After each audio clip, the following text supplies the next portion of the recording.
My dad just bought a gun for the first time in his life, which is very scary, because he's 65, which is when you want to get your first gun, right?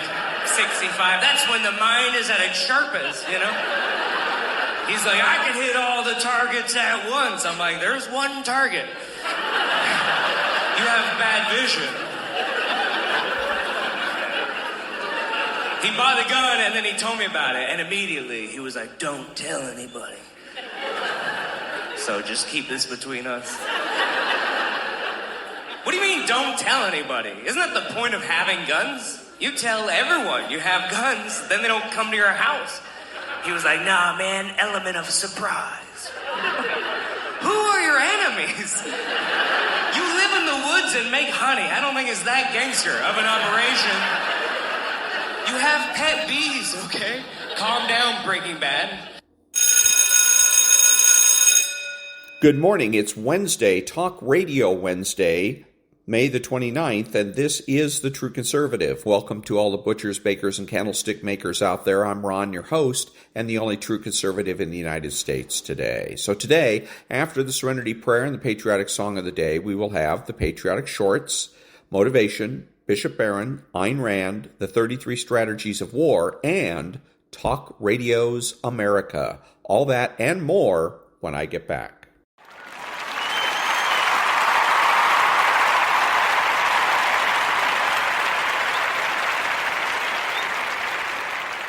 God, grant me the serenity to accept the things I should not change, the courage to change the things I should, and the wisdom to know the difference. Amen.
Thank you. And now, Stuart Varney with the headlines. p.m. Eastern, live with Brian Brenberg and team. Varney and Company picks it up now. Stu, take it away. All right, good morning, Maria. Good morning, everyone.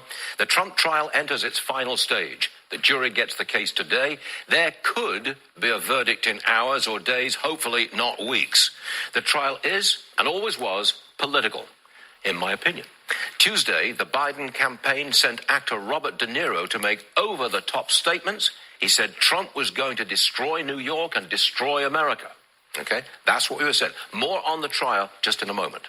On the markets, interest rates are rising and investors don't like it. The yield on the 10-year Treasury moving well above 4.5%, 4.57% right now. Don't expect mortgage rates to come down anytime soon.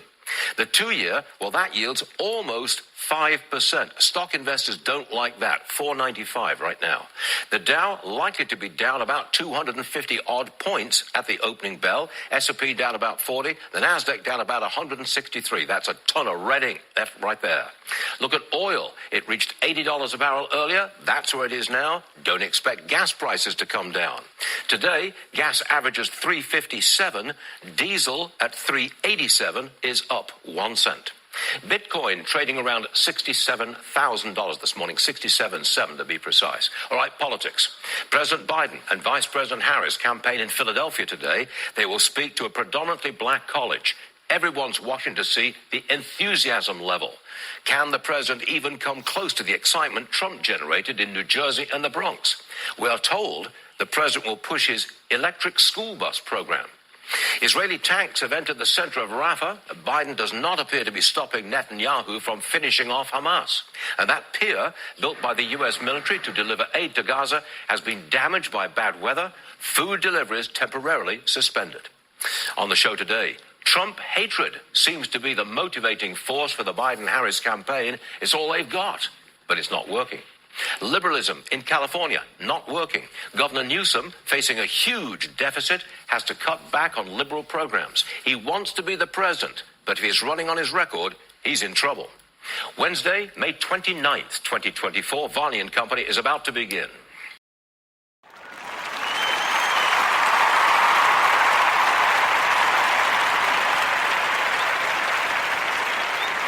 Thank you. And now, cars. This guy totaled some of the rarest cars in the world. Back in 2020, a man named Ben Chen crashed his ultra-rare Gambala Mirage Porsche Carrera GT. The Porsche Carrera GT is known to have tons of raw power with barely any safety features. However, the Gambala Porsche Carrera GT has even more horsepower, making it even harder to tame, especially with the driver being zooted out of his mind. While driving around in the one of 25 Gambala Porsche Carrera GT, this limited edition supercar wasn't the only rare car he crashed. Ben has also crashed his McLaren MP412C, Audi R8, Bugatti Veyron Supersport, Mercedes CLK GTR, and a Lamborghini Murcielago SV with a gated transmission. However, his worst crash was still the Gambala Porsche Carrera GT, as he speeds down the streets of New York City and full sending into a couple of parked cars and proceeded to try and drive off with only 3 wheels. And that's how... Uh-oh. What does this mean? Jason, what was his complaint? He took it to another shop because he's been losing coolant. And he says he sees a leak, and it's from the back passenger side. But my main concern is whenever I open the hood, the bottle's black already. Holy smoke, I'll say.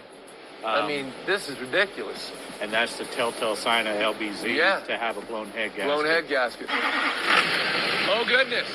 It's at idle. That's how bad it is.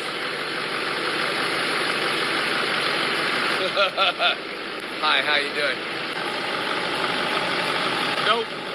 That's a good indication. We don't have any crankcase pressure, so our cylinder walls and pistons are most likely okay. That's a quick little check. That's why I do that. Man, we definitely got a blown head gasket. His external leak is fine. That'll get fixed because, it's at the back of the engine, and I don't even really care where it's leaking because we got an internal leak. Early 1960s, Chrysler made huge advances in actually trying to build a turbine car for the public. And they announced that if you want to drive a turbine car for 2 months, contact Chrysler and we're going to draw the names of various people at random. So they got all this publicity for a couple of years. People were going insane. They wanted to buy these cars. People contacting saying, I don't care what the price is. I want to buy one. Here's a check, sending them down payments. The federal government starts clamping down on tailpipe emissions. And there was almost no way for them to go back and re-engineer the turbine engine to be as good as it was, along with tailpipe emissions that they never saw coming. Plus, Chrysler had its first financial troubles shortly thereafter, the first time they almost went bankrupt. So Chrysler downsized their turbine program. They called back in the 55 cars they had out there. 46 were crushed and burned at a scrapyard in Romulus, Michigan. And I interviewed a guy who was there. And he said, "You've never seen more grown men cry." These things were works of art, but they destroyed the cars. I got something I think you're going to get a kick out of this. I know you're going to have something nice. I know. You own every car. No. You could literally clog up the 405 alone I want you, with your car I collection. Get your impression of this. Come on, let's go out and take a I look. doubt I'm going to be disappointed. Come on, we'll take a look. Okay. I thought you'd get a kick out of this. Oh, no way. 65 Buick Riviera Grand Sport. Oh, my God, it's beautiful. It is beautiful, isn't it? It's gorgeous. This is one of the meanest looking cars ever made. And of course, you had the clamshell. Yeah. Well, you got to see how the headlights work, though. Hang on. I got to see this. Oh, my God. That's so cool. It's got 425 horsepower. It's 401 Buick with two 4-barrel carburetors. Two 4-barrel? What did this thing get per gallon? Like 6 miles? It's what they call a hybrid. It runs on gas, and when you step on it, it runs on even more gas. It's the prototype. Yeah, Prototype hybrid. The cheapest, most comfortable, and most reliable car on the road today. Let's see if you can guess what it is. Some of the most comfortable seats you can possibly buy, and it's a bench, which means you can seat 3. Now, this is the fakest wood I've ever seen. It's worse than a little tyke, but look at the basic controls, easy-to-use radio, some really cool retro gauges, and look at the seat controls in this very cool chromed panel. Now, I am sitting in a Buick. This is your grandma's car, but turns out your grandma was right about a lot of stuff because these mid-1990s LeSabres are super cheap, super comfortable, and super reliable. This uses a 3800 GM V6, right around 170 horsepower, but they'll last hundreds of thousands of miles, and you can pick one of these up for $2-3 grand in good condition. And that was Cars. Back in a minute.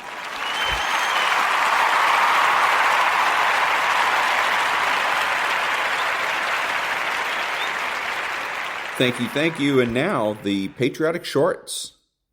Early 2006. It's madness. The whole entire city, Zarqawi's peak power right now. Al-Qaeda is destroying and killing as many Americans that are on their soil as they can, and to destabilize the new Iraqi government that we were trying to put into place. We were the hammer every night. Americans are hanging from bridges after they'd been burnt alive and dragged through the street. That's this era of war. This is Blackwater dudes being tortured, football players being kidnapped, anybody that was working for the American government. Zarqawi's having his henchmen drill their hands to the wall, they'd cut off their eyelids, and then they'd their family in front of them before they killed them, and you'd walk in, you'd find this murdered family with this dude's hands drilled to the wall. Like, this is peak war. Did you see that? Yeah. You walked in on that. We found every kind of imaginable horror that terrorists do to civilians. We found. Colonel Davis say a very important person needs to speak to you. And I couldn't think about who that was at all. And got on the phone and said, "This is President Obama. And I want to inform you that you're going to be awarded the Medal of Honor." And I almost fell out because I didn't have no clue of this was happening. This just come out of nowhere. And I still couldn't believe it. And so I told my wife, I don't believe that. People pulling cranks. So I'm going to find a number. And I found a number and was able to get the call through and call Colonel Davis and say, I was just checking because I thought it was a prank. He chewed me out. Said, don't you ever question nobody when you get a call from the Pentagon, right? That I knew right then it was true. One of my great fears is that the age of the carrier passed some decades ago, and we didn't notice. And so, how do we adjust? I clearly want to keep building submarines. I want to build them in larger numbers. I'd like to keep building destroyers. But I have real serious concerns, specifically largely because the Navy has failed to adapt the air wing, giving it longer range, more lethality from distance. Because the Navy hasn't adapted its air wing, I fear the declining relevance of the carrier. And yet our carriers are costing more and more. Gerald R. Ford came in at just shy of $15 billion. That used to be the entire Navy shipbuilding budget for a year in my lifetime. And now that's the cost of one ship. And if there's not exactly on time either. Yeah, and if there's one lesson more, Never build a platform that you can't afford to lose. And I do fear that carriers have achieved that status, the weapon that you can't afford to lose. That's a big mistake strategically. Children, gather round. No retreat, no surrender. That is Spartan law. And by Spartan law, we will stand and fight and die. A new age has begun. An age of freedom. And all will know that 300 Spartans gave their last breath to defend it. HMS Duncan is escorting a British tanker through the Strait of Hormuz. It's an Iranian gunboat that is heading in their direction. The crew decides to issue a warning. The Iranians respond immediately. You are ordered to keep well clear of this area. Over. I think he's going to try and cross the bow of the tanker. The Iranian ship makes a direct turn towards the British tanker. You are closing my position. Your intentions are unclear. If you close within 500 yards, I will illuminate you with a flare. Over. But as the Iranian gunboat retreats, it sends through one final message. Attention, I cannot read you because your English is very poor. And that was the Patriotic Shorts. Back in a minute.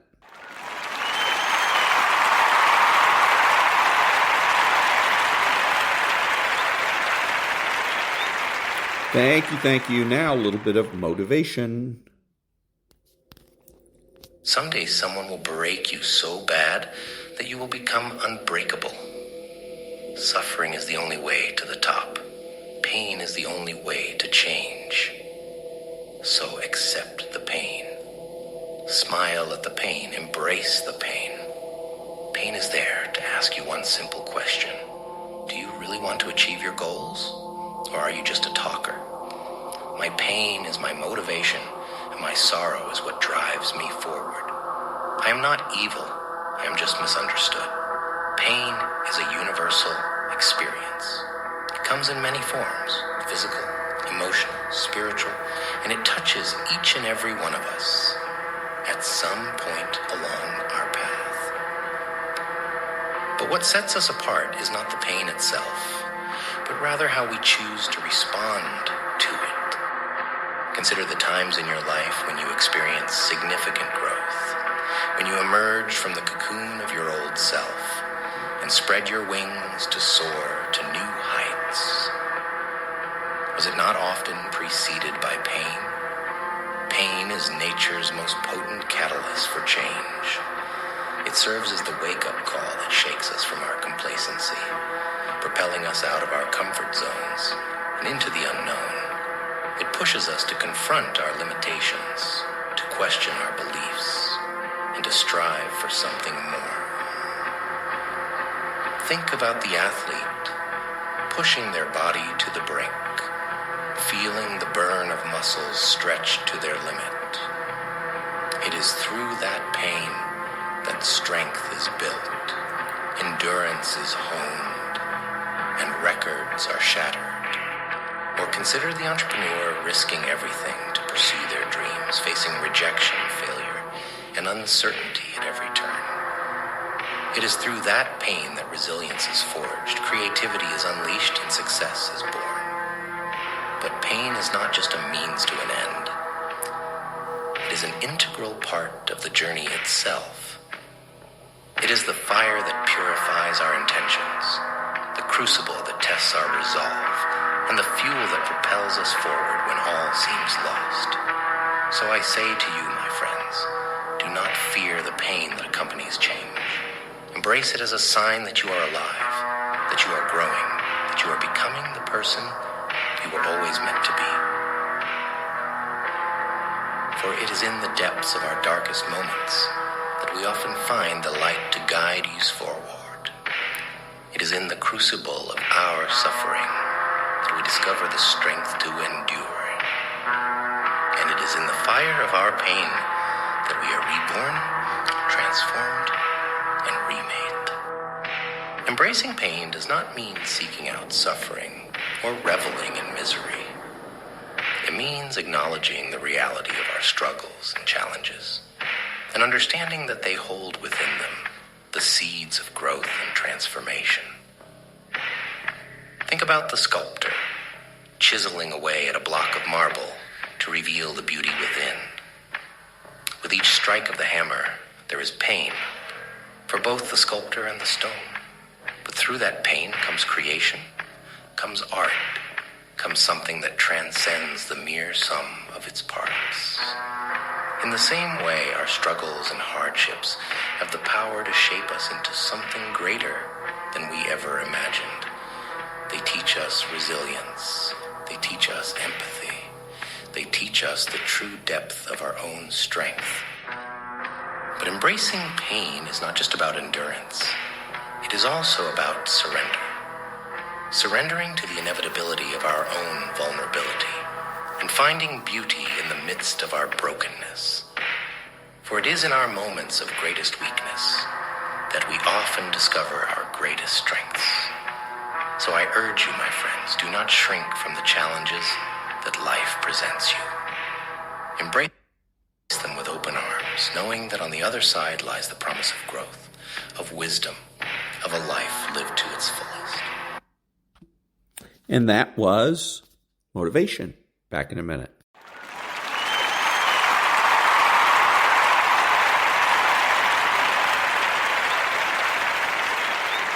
Thank you. Now, the Daily Dad for the 29th of May. May 29th. Always think about how other people are doing. Perhaps you're familiar with the scene in the Bible where Moses, aided by God, parts the Red Sea. It was a miracle of epic proportions that allowed the Israelites to race through and escape the Egyptians who were chasing them. Less known about the miracle is what happened next. When Moses released the sea, the Egyptians were trapped. The water crashes around them and thousands perished. Naturally, the Israelites broke out into song and celebration. As the angels went to join them, though, God rebuked them, and according to the Talmud, he said, "How dare you sing for joy when my creatures are dying?" Whether any of these events actually occurred is beside the point. It doesn't change the lesson. It's easy in the midst of victory and success to think about how wonderful it is for you. It's also easy to forget whom you defeated and what your victory has cost them. It's not unlikely that they've lost more than you've gained. We must be careful to be good sports in this life, to be empathetic and caring enough to realize that things are not always as great for other people as they are for us. Rejoice not when thine enemy falleth, and not let thy heart be glad when he stumbleth, the Bible says in Proverbs 24:17. It's these kinds of ancient and timeless lessons that you must pass along to your children. You can still enjoy what you have, and you should still want to win in life. But don't be so clueless as to think that other people are not suffering. Don't be so self-absorbed as to not care. And don't raise children who are indifferent to either.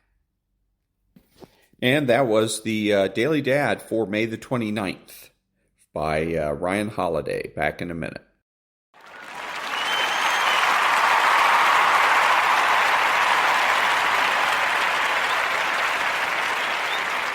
Thank you. And now, Bishop Robert Barron.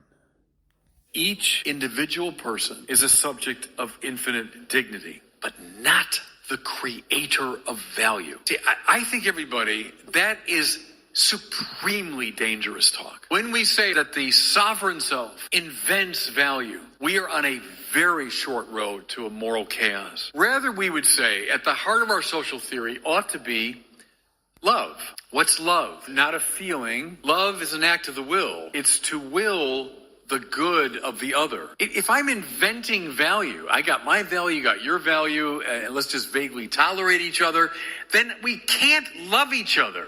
Because love has to display itself, as it were, against the background of a hierarchy of objective value.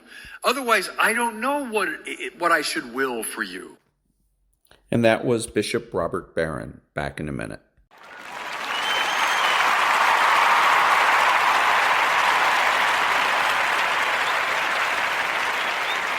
Thank you. And now the Ayn Rand Thought of the Day. You find a lot of anxieties? That's a word that is used very often by psychotherapists today, anxiety, yes, fears, guilt. It's above all confusion, and consequently, very often unearned guilt. Some of it is earned, all right, if people consciously do what they know to be wrong, but the more tragic thing is unearned guilt. Young people and older ones too, who accept guilt because of the wrong moral standards, who are really not guilty, but are made to feel guilty by today's culture. And that was the Ayn Rand Thought of the Day. Back in a minute.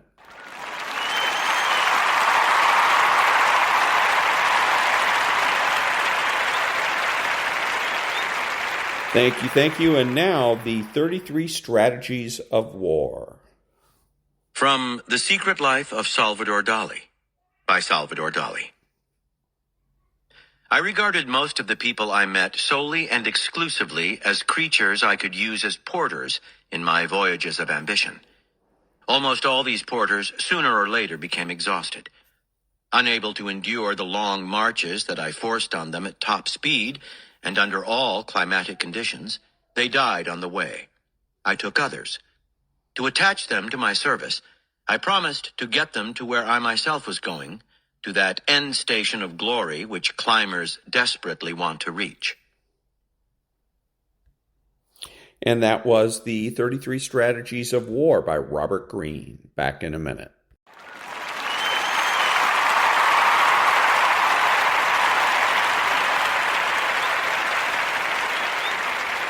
Thank you. So another good reason for Democrats to vote Republican is because the Democrats lie to you.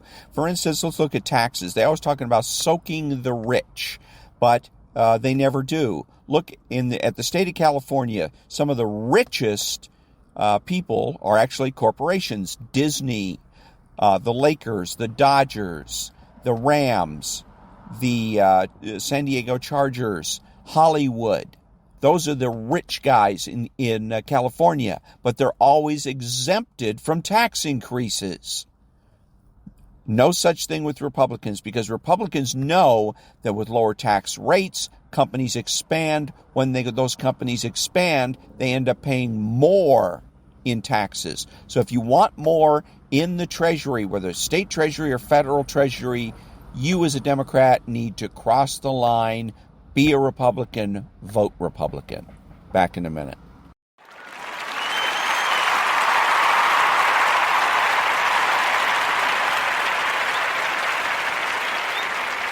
Thank you. And now, Chapter 4, Necessity, Mother of Invention, from Talk Radio's America, How an Industry Took Over a Political Party That Took Over the United States. 4. Necessity, Mother of Invention. As the political world tuned into talk radio, it was less an ideological weapon and more the medium of the dispossessed. Political outsiders who couldn't get coverage from the mainstream media flocked to talk radio, while leaders in both parties ignored it.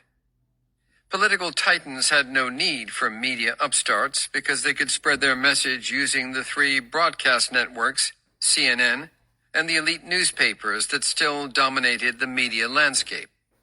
The first politicians to catch on to the potential of talk radio were therefore marginal figures, congressional backbenchers, and state-level leaders, including one who wanted to be president, Arkansas Governor Bill Clinton. On the Republican side, it was conservative castaways who turned earliest to talk radio, beginning in the late 1980s. Only in the mid-1990s did the top echelons of the Republican Party follow. That first motley band of House misfits included many colorful personalities, most of whom were associated with the Conservative Opportunity Society, COS, and the Republican Study Committee, RSC. Their number included Bob Walker of Pennsylvania, Vin Weber of Minnesota, and Newt Gingrich of Georgia, who founded the COS in 1984 to advance an agenda that did not always mesh with their leadership's goals. As a rump faction of the typically irrelevant and seemingly permanent House minority, Republicans had last controlled the House in 1954. These strident, pugilistic conservatives had little influence. Accordingly, the mainstream media paid them minimal attention. Talk radio was a weapon in the guerrilla war for coverage. Talk radio also offered the chance to get their message to activists beyond the Washington bubble. Walker began accepting requests from radio hosts in the late 1970s. When he joined the leadership in 1989 as chief deputy whip, he began pushing his leadership colleagues to engage talk radio more. Paul Morrell, by contrast, discovered the benefits of talk radio more accidentally. Morrell, the press secretary for California Republican Representative Bob Dornan, first noticed talk radio because hosts kept requesting interviews with his loquacious and flamboyant boss. Dornan, nicknamed B-1 Bob because of his unswerving devotion to the B-1 bomber, was a former media personality who made for a great guest. He was so good on the air that, in the early 1990s, he substituted for Limbaugh when the host was on vacation. In fact, it was Dornan, not Limbaugh, who seemed to have scored the first presidential interview on Limbaugh's show, when President Bush joined him on July 18, 1990. Morrell realized that talk radio not only fit Dornan's temperament, but also served the GOP's political ends. The format presented an opportunity to draw attention and constituents to causes that major mainstream outlets thought too unimportant to warrant airtime. To realize that opportunity, Morrell launched the Talk Right initiative. First, he collaborated with other staffers to compile a master list of talk radio hosts in each congressional district. Then the initiative produced one-pagers or member speeches explaining smaller issues that the mainstream media ignored. The RSC faxed these documents to hosts, along with a list of members who had agreed to make radio appearances on the topics covered. The members loved the attention, and their staffers were thrilled to have a way to circumvent the mainstream press and get their boss's message out. Republican leaders during this period may have shared backbenchers' disdain for the mainstream media's liberal cultural orientation, but they were satisfied with their access to the Sunday shows and the front pages. Epitomizing his generation of leadership, House Minority Leader Bob Michel, who led his caucus from 1980 to 1994, engaged talk radio sparingly. It simply wasn't part of his world. He didn't listen, and he didn't call in. Former House Majority Leader Dick Armey recalled that Michel loathed Limbaugh, and in general put little store in newfangled ideas. Nonetheless, as the penetration of talk radio grew in Michel's final years in office, the medium developed into a secondary tool to communicate House Republicans' message. Like Michel and his team, the George H.W. Bush White House did not fully understand or take advantage of talk radio. As Press Secretary Marlin Fitzwater ruefully acknowledged, there was no sense of it as a tool. We didn't recognize what was happening. Paul Luthringer, the radio point person on the White House media relations team, conceded that he and his colleagues did not track what talk radio was saying about President Bush, nor did they work to disseminate talking points to hosts or arrange guests for them. In an interview, Dorrance Smith, who served as President Bush's assistant for media affairs, remembered no radio-specific strategy beyond the weekly Saturday radio address. Technology was a limiting factor. Tracking what was said on talk radio was far more difficult during the Bush presidency than it would be in later years, when stations streamed their programming online. Bush's aides had to settle for the programming available over the airwaves in Washington. So limited was the White House's technical capacity that only in 1990, when the media affairs team built a new broadcast studio in the old executive office building, was the president able to make remote appearances. But design more than technology drove the Bush team's approach to radio. Bush's aides saw radio as a medium for delivering newscasts, not as a potential method for spreading their political message. Luthringer did use radio to circumvent the White House press corps, But the hosts he brought to the White House to interview Bush included news anchors, disc jockeys, and black and Latino radio personalities, in addition to the occasional conservative talker. More broadly, Smith thought radio did not need special attention. A message skillfully delivered on television would make its way onto radio. For example, if the White House placed a guest on This Week with David Brinkley, the media affairs staff could reasonably expect that they had radio covered, because top-of-the-hour ABC News reports on many stations would include sound bites from the interview. Talk radio would develop into a Republican tool and a conservative medium, but that wasn't the case in 1992. Instead, Bill Clinton was the first party-leading politician to grasp and capitalize upon talk radio's political potential. Clinton had joined the radio conversation as Arkansas governor and enjoyed the medium's immediacy. He understood that talk radio provided access to voters unfiltered by the press, something rare at the time. And, as an adept retail politician, Clinton was poised to take advantage. Beginning with the New Hampshire primary in January 1992, a former news radio reporter named Richard Strauss piloted radio outreach for Clinton's presidential campaign. Strauss and his boss, Jeff Eller, appreciated how valuable direct voter access was for a candidate with Clinton's skill set, so they invested substantial effort and energy into the operation. Early every morning, Strauss fed sound bites and actualities, recorded audio clips produced for radio, to local stations throughout New Hampshire and the surrounding states. While the campaign was not the first to produce its own audio for distribution, it was especially aggressive on this front. Many of the stations Strauss targeted lacked access to a national network feed, which meant the campaign provided their only dose of audio from the candidate. Not only did this practice endear the campaign to stations, but it also allowed Clinton's media team to drive the discussion, on radio, in local newsrooms, and beyond, by tailoring the audio that reached voters. Strauss swatted aside requests for audio on the various scandals swirling around Clinton, and instead offered stations sound bites on issues. After New Hampshire, Strauss moved to South Dakota, where he booked Clinton on talk radio for the first time. It proved to be a bumpy ride. The campaign bought airtime on stations throughout the state to stage a 30-minute call-in show with Clinton. For 25 minutes or so, the show went well. Then a caller asked Clinton about his purported mistress, Jennifer Flowers, just the sort of touchy subject a communications staffer would rather avoid. After the program ended, Clinton marched out with a stern look on his face and asked his aides who had set up the broadcast. Strauss's career flashed before his eyes. But instead of firing Strauss, Clinton declared that the experience had been fantastic.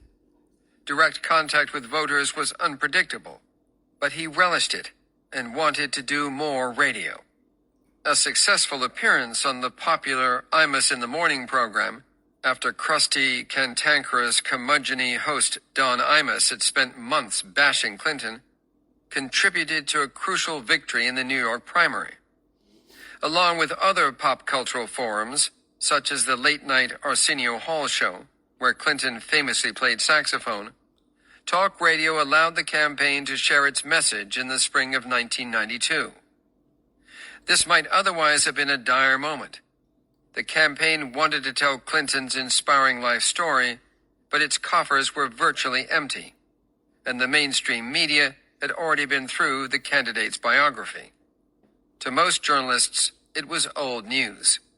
Although he was on his way to becoming his party's nominee, Clinton, like conservative House Republicans, latched on to talk radio in part because he lacked a better option. During the general election battle, Strauss built a system to pipe President Bush's speeches into Clinton headquarters in Little Rock.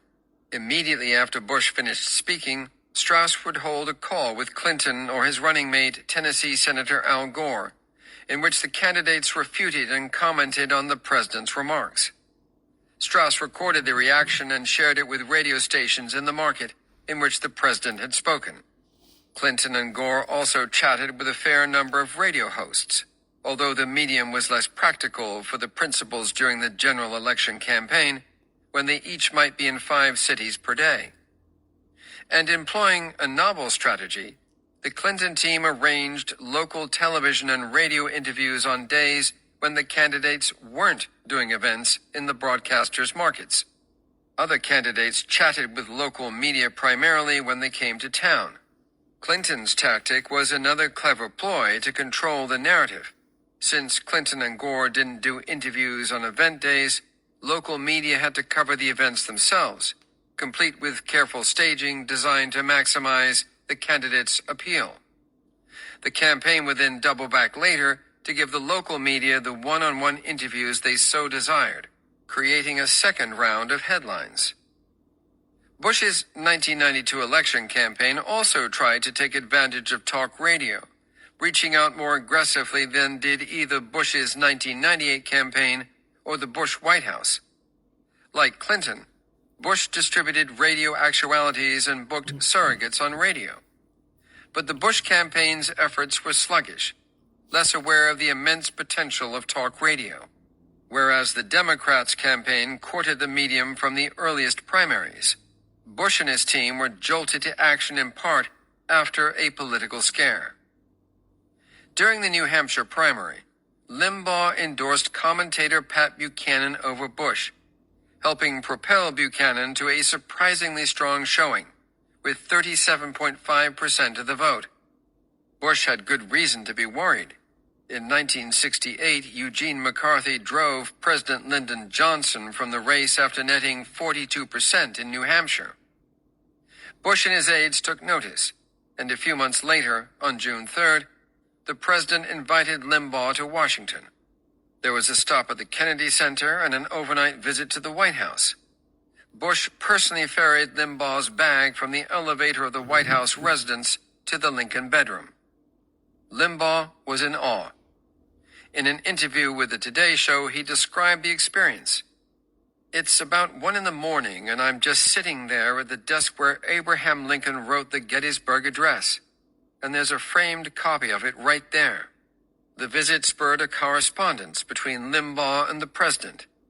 In one handwritten August letter, Bush noted hearing some wonderful comments on your show, and gave Limbaugh insight into how he felt about the state of the race. "I just want you to know I am determined to get our positive message out, determined to win," the president wrote. "I will make it very clear why I should be re-elected and why the others would be a disaster. We've taken a lot of hits lately, many, in my view, grossly unfair, so it's nice to hear something positive. Come back to the White House." He concluded with, "Good luck in the fall," an apparent reference to the television show Limbaugh would soon launch.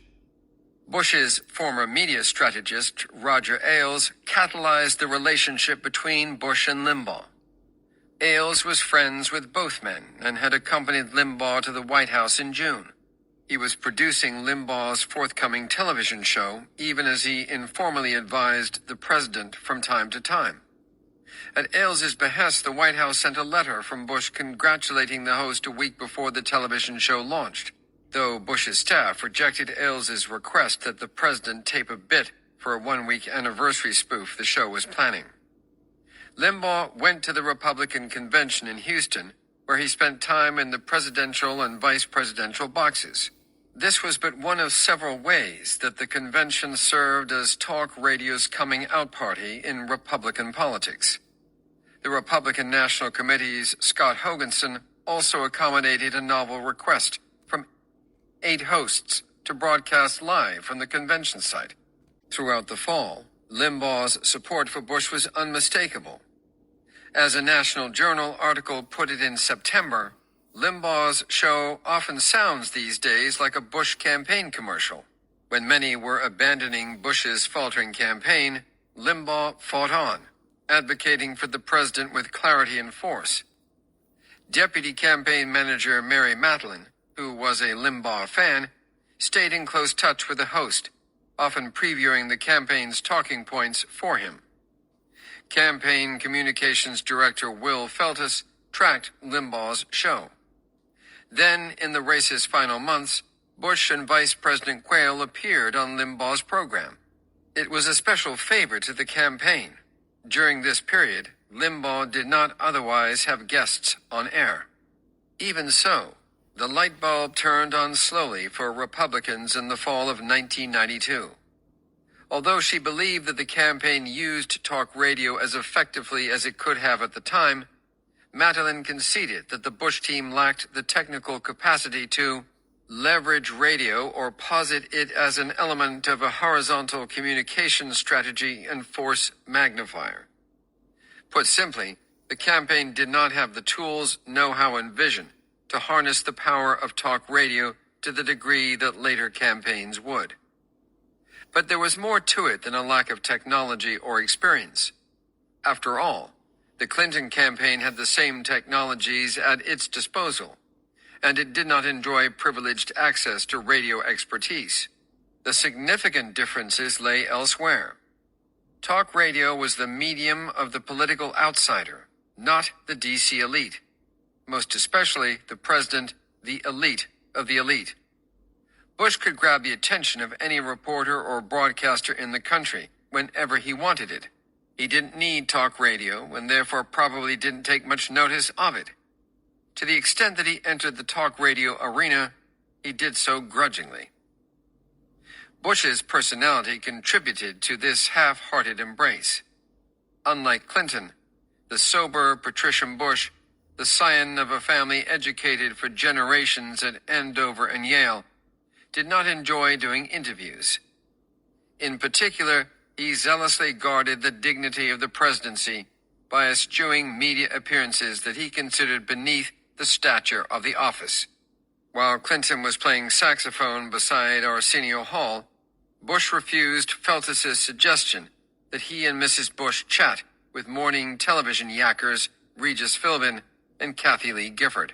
Bush's campaign also had to work to convince White House schedulers that any media appearances at all warranted a spot on the president's crowded schedule, presenting another obstacle to getting him on the air. Even after Bush's loss, it took time before Republican leaders adopted a radio-friendly media strategy. A case in point is former Senate Republican leader Bob Dole. A quintessential insider, Dole, who aggressively courted media, was as slow to embrace talk radio as his contemporaries Michael and Bush. Before Clinton's election, but long after Limbaugh went national, Dole's radio appearances were limited to local talk shows and Larry King's nonpartisan national show.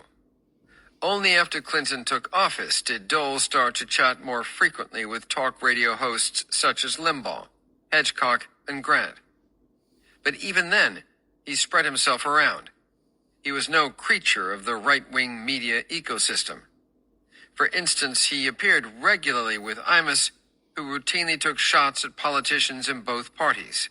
Like Bush, Dole prioritized high-profile established outlets, which helped him stand out against the background of less prominent politicians who lacked access to the heaviest hitters. In 1 year, Dole appeared on at least one of the prized weekend talk shows on 36 of 52 weekends. At one point, he also held the record for most appearances on CNN's Larry King Live. Because of the mainstream media attention he attracted, Dole did not need talk radio to get his message out. And by focusing on King, the weekend shows, and the like, he ensured that the Senate Republican message reached the top echelon of the media world, leaving less glamorous outlets mostly to colleagues who couldn't reach these exalted heights. The experiences of Bush, Michael, and Dole suggest that there also may have been a generation gap at work. The three men were all World War II veterans, born in 1923 or 1924. All entered the political arena before the mid-1960s. By contrast, the mid-1990s House Republican leaders who would use talk radio heavily were all children of the 1940s and 1950s, and all entered electoral office in the late 1970s or early 1980s. Another example, Bush's son, future President George W. Bush, who was born in 1946, was more eager about harnessing talk radio. At one point, he urged his father to do an interview with Limbaugh about a proposed constitutional amendment requiring the federal government to balance its budget. The circumstances surrounding talk radio's entrance into the political arena are largely forgotten today. Most political observers assume that talk radio was always a Republican political tool and a deeply conservative force. But this is not so. And although there are structural reasons for talk radio's eventual right-wing bent, its capture by conservatives wasn't foreordained. Ironically, it was Clinton's 1992 victory, abetted by talk radio, that helped propel the medium in a conservative direction. Talk radio's rightward drift begins.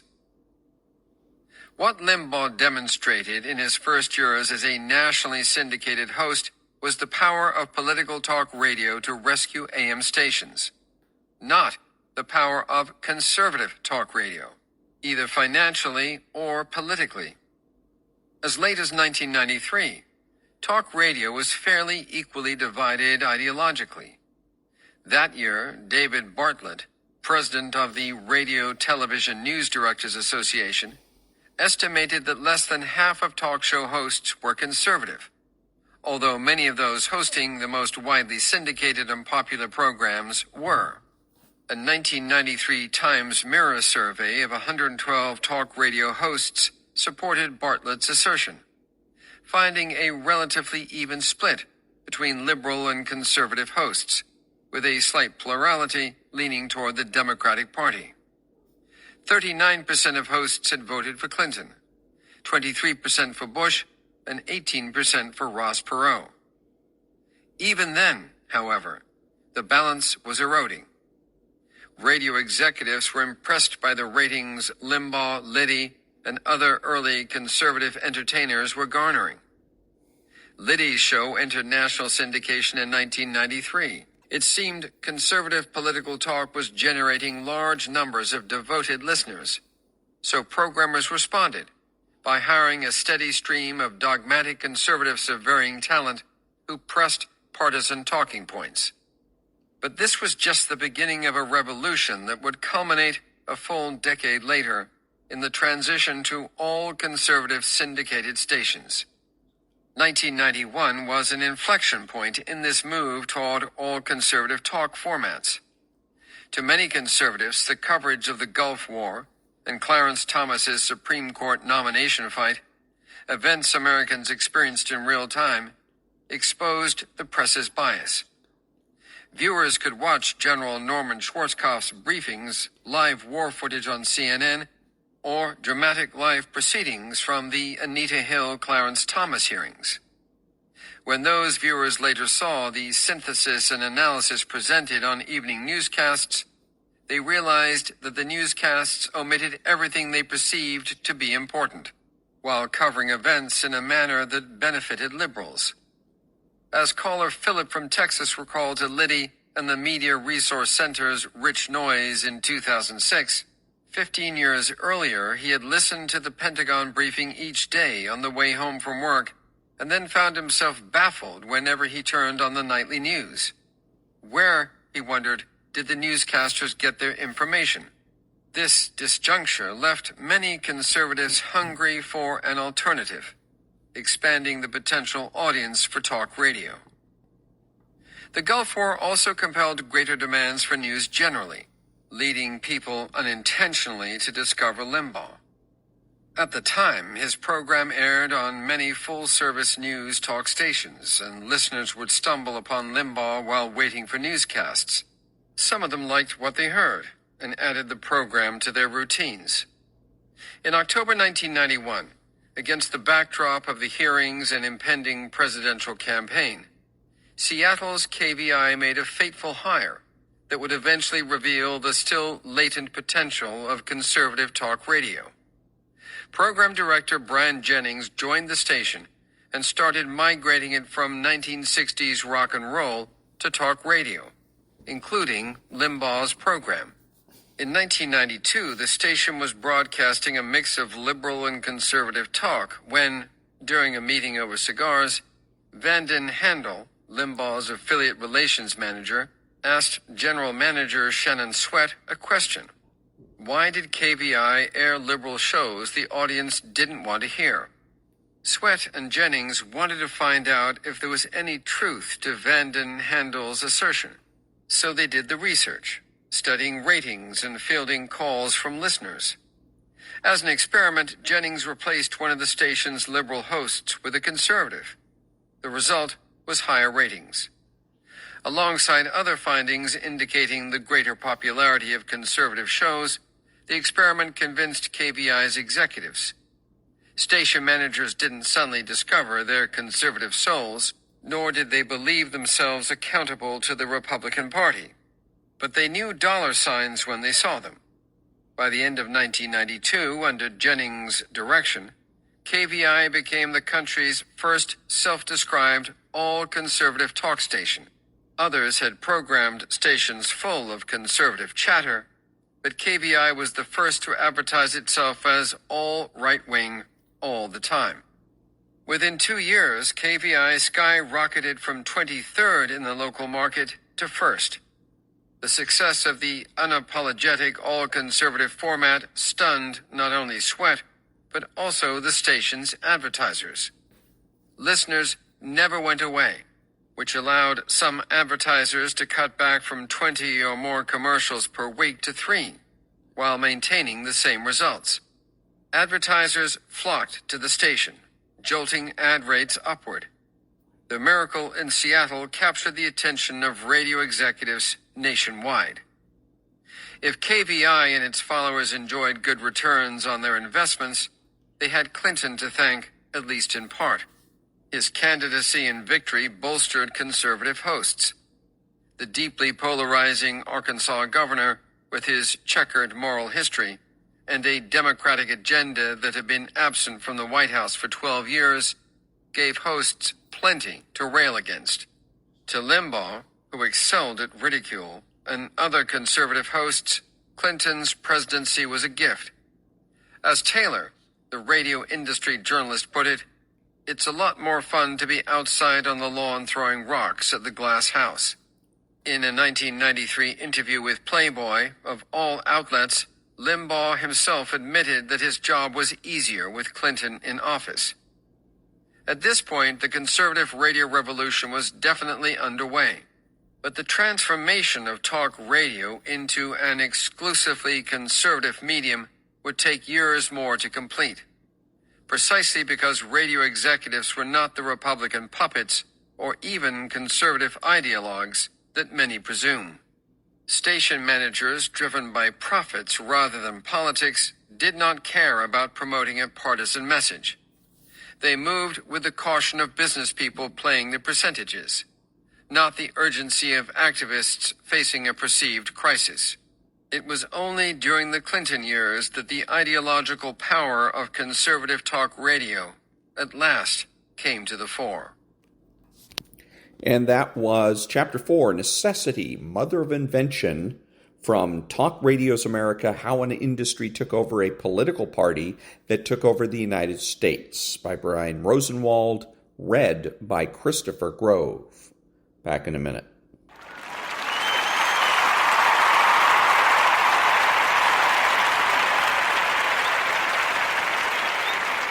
Thank you. The following is one of my voiceover demos.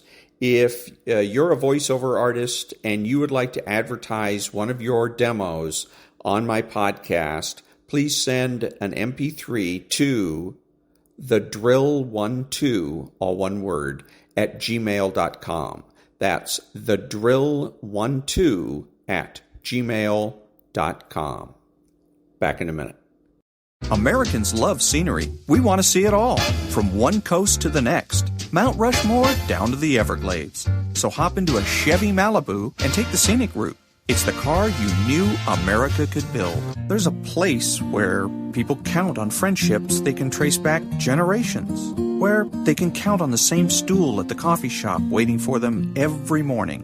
This place is called Glen Ellen. and you can find it in every bottle of Glen Ellen wine. This is craft brewed Herman Joseph's, the smoothest, easiest drinking specialty beer in the entire solar system.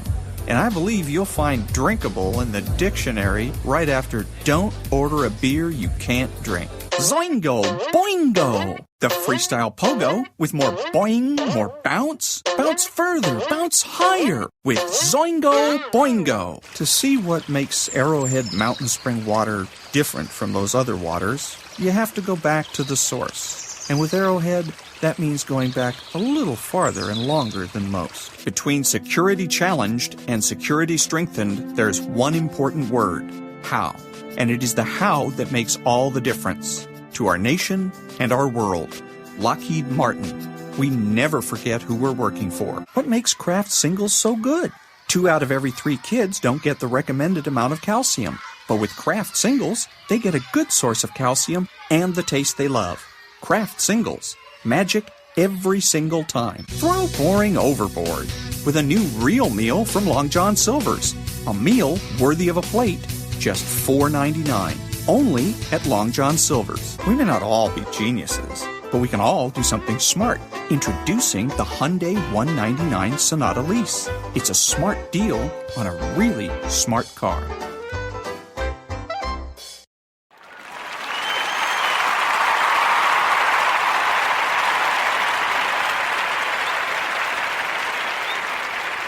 This is Ron, your host, the only true conservative in the United States today, bidding adios to all the butchers, bakers, and candlestick makers out there, and reminding you that you are not neutral and that the government has no rights.